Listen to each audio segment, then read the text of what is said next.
Dhe përmendet në shumë hadithe se gjitha mahlukatët janë mbledh që me shim zarmin, me bu doa që Allah azza jall me alëcu Ibrahimit a.s.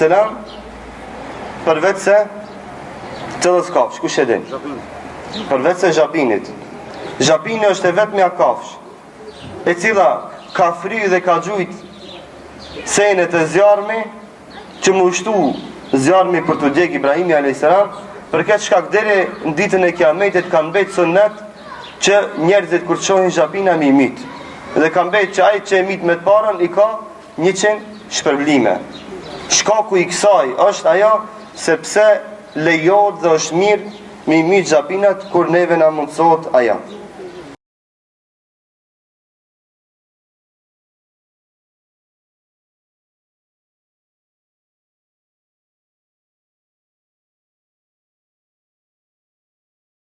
Si transmeton Ibn Mesudi radhiyallahu anhu, hadith që gjendet në Sahihun e Imam Muslimit rahimahullah, thot derisa na ishim me Muhammedin sallallahu alaihi wasallam në një shpellë të në afërsi të Minas, Muhammedi sallallahu alaihi wasallam i erdhi shpallë dhe ju zbrit suratul Mursalat.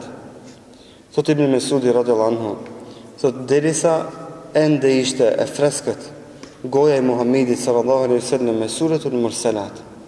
Thot unë ja arrita që ta mësoj nga ai, nga goja e Muhammedit sallallahu alaihi wasallam që ende ishte e freskët me recitimin dhe leximin e kësaj sure. Pastaj thot Ibn Mesudi radhiyallahu anhu, thot përderisa Muhammedi sallallahu alaihi wasallam lexonte këtë sure, pranë nesh doli një gjarpën, të cilën gjarpën e pa Muhammedi sallallahu alaihi wasallam dhe na tha me të shpejt, tha vriteni atë. Por se tha gjarpëri, me të shpejt u largua nga mesi ynë, e tha Muhammedi sallallahu alaihi wasallam, shpëtoi nga vrasja juaj dhe shpëtuat nga helmi i saj, nga sherrja i saj. Kështu është hadithi që transmetohet në Sahihun e Imam Muslimit, dhe kjo është ndodhia që ndodh gjatë shpalljes suratul Mursalat. Ajo që është më rëndësi këto, mesazhi i parë është se sahabët radhiyallahu anhum me shumë padurim kanë prit që Muhammedi sallallahu alaihi wasallam të zbret shpalljen dhe të mësojnë ajetet që zbresin prej qiellit. Dhe mesela tjetër është, kjo është feja jon, kjo është dini jon. Faman sha'a falyu'min wa man sha'a falyakfur. Kush ka dëshirë të beson në fenë tonë, kështu thot Allahu azza wa jall, e kujt nuk i pëlqen, ka mundësi që të mos beson. Nuk ja imponoj maskujt të beson apo të mos beson në diçka e cila gjendet në Kur'anin, në librin ton që na e kemi udhërfyes, dhe në sunetin e pejgamberit sallallahu alajhi wasallam që na e kemi referencë në kuptimin dhe sqarimin e fesë tonë. O vëllezër, jetojmë një shekull ku njerëzit fatkeqësisht, si pasojë ignorancës dhe padeturisë që kanë, shumë hadithe të Muhamedit sallallahu alajhi wasallam me apo pa vetdije i mohin. Kemi dy kategori të njerëzve, kemi një kategori që janë jo besimtar dhe shumë është e natyrshme nga ana e tyre që të mos besojnë në fjalët e Allahut azza wa jall. Deshëm apo nuk deshëm, koincidenca është që do të thotë ky hadith dhe kjo sure të fillon me hadithin e pejgamberit sallallahu alajhi wasallam që përmenda në fillim, shkaku dhe si sebeb është edhe përmendja e këtij gjarprit i cili del dhe rrezikon jetën e besimtarëve në atë vend, që ka mundësi që dikush edhe me keq kuptu këtë hadith të Muhamedit sallallahu alajhi wasallam. Ka mundësi që dikuj edhe nuk i pëlqen që këtë hadith përmendet, do thotë fjala e Muhamedit sallallahu alajhi wasallam ku ai ju thot sahabëve ruhuni dhe largohuni nga sherri i këtij gjarpërit, i cili është i rrezikshëm për jetën e juve dhe ju urdhon që me vrap. Por ja që caktimi i Allahut ka qenë që ai gjarpër të shpëton. Ati që nuk i pëlqen një gjë e tillë, i themi lirisht merrën një gjarpër, rryen shtëpinë tonë dhe 100 herë ditë në të kafshon, kënaqu me të hepton dhe vdes, nëse ki qef ashtu me jetu. Ati tjetër t'i themi që i don shumë zhapinat që i pengojnë, merrin shpiruj edhe fëmijëve to në t'u hinë në bark, në t'u hinë në vesh, në t'u hinë dhe do të në hund. E drejta jote është, nësë t'a pengojmë një gjotë tillë, por edhe nga në tjetër askan prej muslimanëve se kemi angazhu dhe se kemi ngarku dhe feja nuk thot ashtu që na me dalë edhe me ngajt mas zhapinave që dikush mendon se ashtu duhet. Themi është keq kuptimi yti dhe kjo është ignorancë e jote. S'kemi fajna këto as pak, por se na themi zhapini s'ka çka lip në vendin dhe gjatë njëkohësisht që janë të rrezikshme për jetën e njerëzit, nuk janë të mirëseardha në vendet ku jetojnë njerëzit, ku qarkullojnë ata vendin e kanë në shkretira, në kodra, në marësira, por ai që i ka qef dhe është i dashuruar në ata, i themi meri, rryn shtëpinë tënde, në të helmojnë ty, në të helmojnë fëmijët e to, nëse e do një gjë të tillë. Por se themi përsëri neve, themi ti që ki një kokë mend, një 2 gram mend kryen tënde, nëse e bën këtë, isë nadhimesh, por s'paku nadhimin ata fëmijë që janë të pafajshëm. Sidoqoftë çdo ka pas si njerëz të cilët kanë kundërshtu haptazi fjalët e Allahut, është normale nga jo besimtar që me ndodh një gjë e tillë. Ata Muhamedi sallallahu alajhi wasallam e etiketuan si njeri që mirët me magji, i than i çmendur, i than poet, i than trillues, lloj etiketash. Kështu kanë qenë besimtar. Neve na bitin nga ana tjetër muslimanët. Muslimanët që ndoshta ndonjëherë edhe pa vetdije kanë bërë musliman vetëm me letër njoftim, vetëm me emrat muslimanëve. Por së themi me gjithat në habit një gjetit dhe në adhimin ata, që dhe qatë kokër imani besimi që i kanë zemën në tyre të hupin duke u talë me sunetin e pejgamberit sallallahu alajhi wasallam, me të vërtet në adhimin ata njerëz. Dhe këtë që po e themi nga dhimbja dhe nga keqardhja që një musliman që pretendon se është musliman të bjen në kësi gabimesh. Feja sheriati ka tregu të thotë çdo mësi, çdo detaj, se si na duhet me zhvillu jetën tonë. Dhe në këtë hadith përmendet që besimtari dhe njeriu i mençur, që dhe shkenca thotë një gjë të tillë, duhet më mbrojt nga gjapni.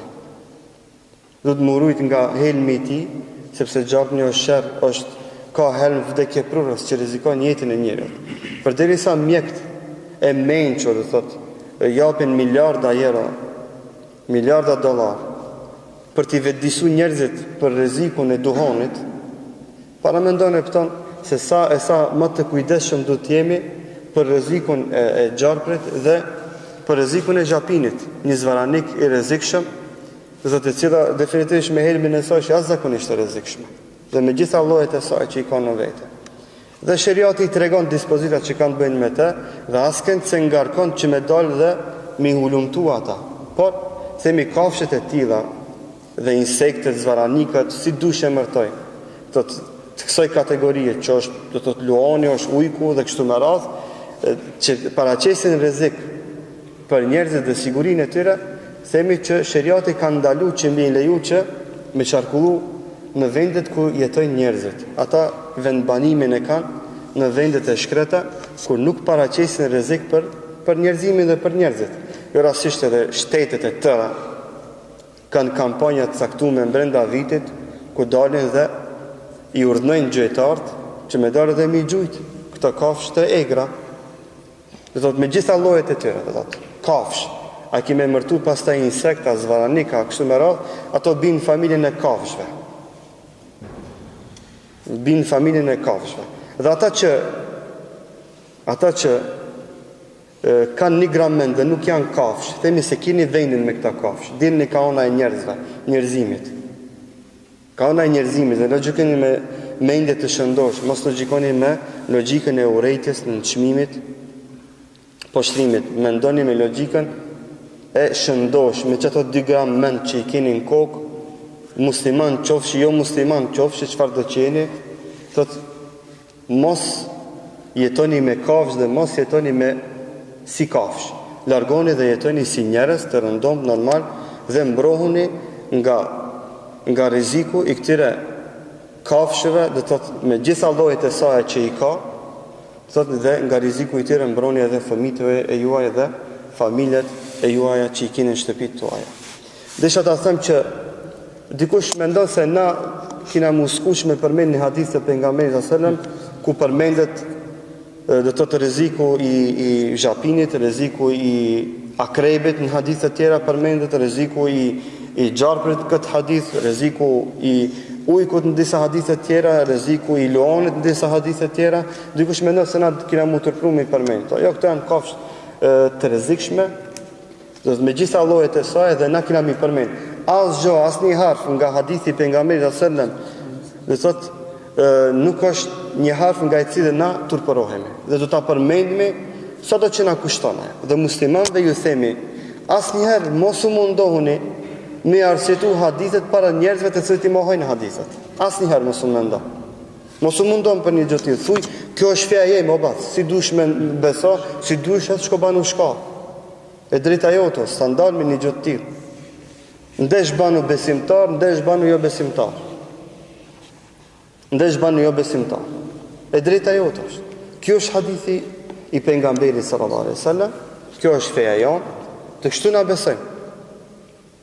Dhe është jashtëzakonisht e qartë një gjë e tillë. Asku nuk përmenden hadithet e pejgamberit sallallahu alaihi wasallam se pejgamberi sallallahu alaihi wasallam ka urdhëruar sahabët mule dilni më shpejt tash vritni gjithë ujqit dhe gjithë lona që janë në shkretir.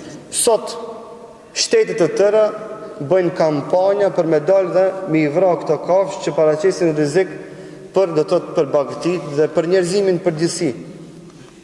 Çka kena me bënë tash? Kena me ofendu, kena me nënçmu ata?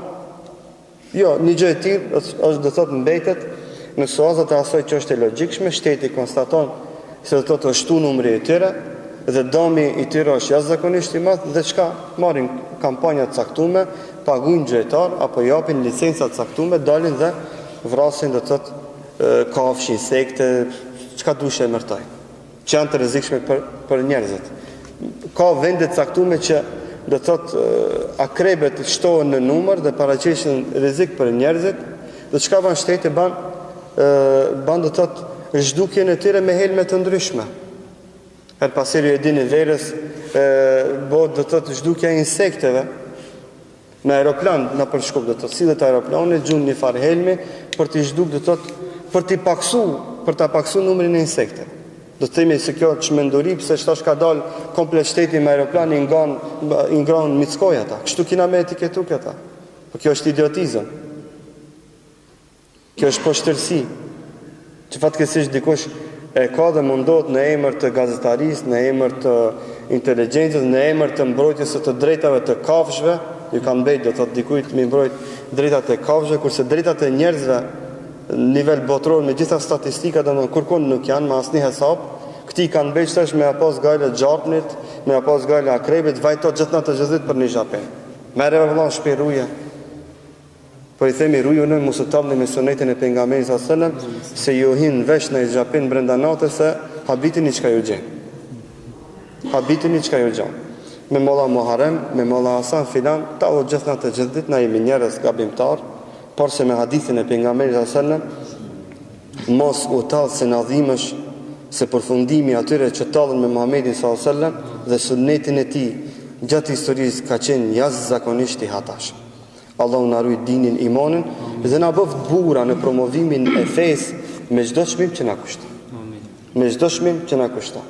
Kurse urejtësve ju themi mutu bi ghaidhikum, vdisni me mdhëfin që e keni. Lasni. Na jemi musliman, kështu e kemi fen, qartë feja jonë është kështu. Feja jonë është kështu. Feja e logjikës së shëndosh, feja e cila nuk vjen ndesh asnjëherë me logjikën, feja e cila nuk vjen asnjëherë ndesh me nevojat e njerëzve, është feja islame, feja me të cilën na jemi krenar, pse kemi atë fe.